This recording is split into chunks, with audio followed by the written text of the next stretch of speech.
हाल ही में रिलीज हुई miss movie मैंने देख ली है। तो क्या ये मूवी अरेंज रिलेशनशिप के बारे में एक बुरा मैसेज देती है? और क्या ये अरेंज मैरिज के खिलाफ है और बताती है कि किसी को भी अरेंज मैरिज नहीं करना चाहिए?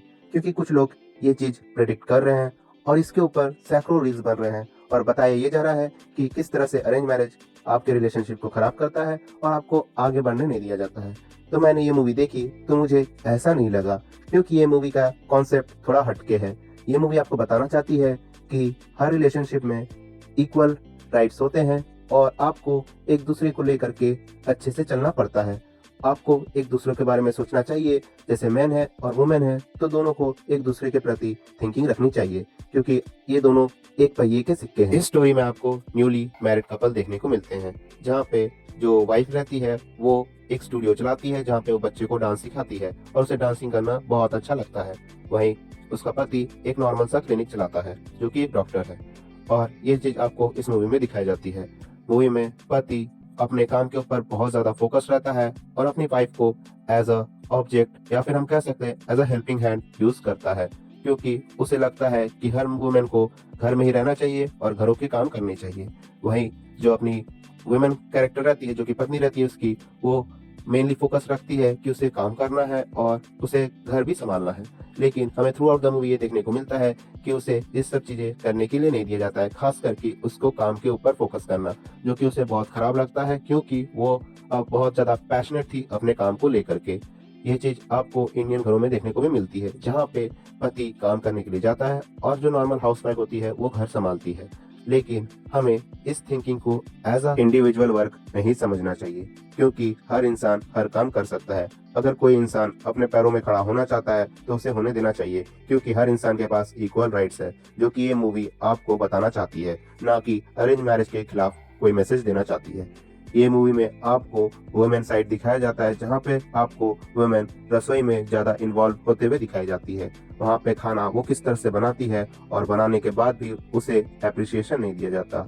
ये चीज हम नॉर्मल फैमिलीज में भी देखते हैं, जहाँ पे हमारी माँ बहनें खाना बनाती है लेकिन हम लोग उन्हें अप्रिसिएट नहीं करते, क्योंकि हमें लगता है ये तो उनका रोज का काम है, जो कि बहुत गलत है। हमें उन्हें अप्रिशिएट करना चाहिए और उन्हें अच्छे से मोटिवेट करते रहना चाहिए, क्योंकि इसी से उन्हें खुशी मिलेगी। उन्होंने अपना सब कुछ एक परिवार के लिए न्यौछावर कर दिया और वो चाहती हैं कि आप आगे बढ़ें, आप आगे काम करें। बस उनका यही ख्वाहिश रहता है कि आप उनकी थोड़ी सी तारीफ कर दें। ये चीज आपको इस मूवी में देखने को मिलती है। इस मूवी में आपको खाने के प्रति प्रतिक्रिया देते हुए लोग दिखाए जाते हैं, जहाँ पे उनका मानना रहता है कि जिस तरह से पहले खाना बनाया जाता था उसी तरह से खाना बनाया जाए।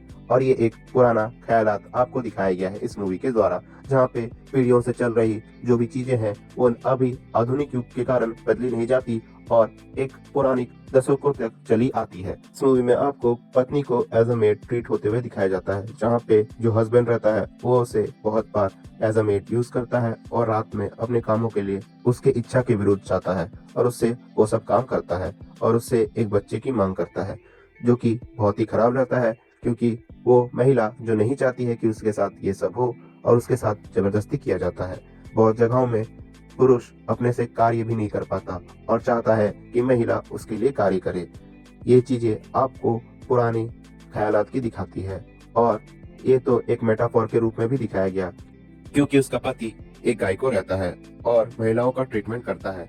और ये चीज एज अ मेटाफोर दिखाई गई है कि वो महिलाओं का ट्रीटमेंट करने के बावजूद वो नहीं जानता कि महिलाओं को किस तरह से ट्रीट किया जाता है और उन्हें क्या पसंद है और किस तरह से उसे अपने रिलेशनशिप को आगे बढ़ाना चाहिए।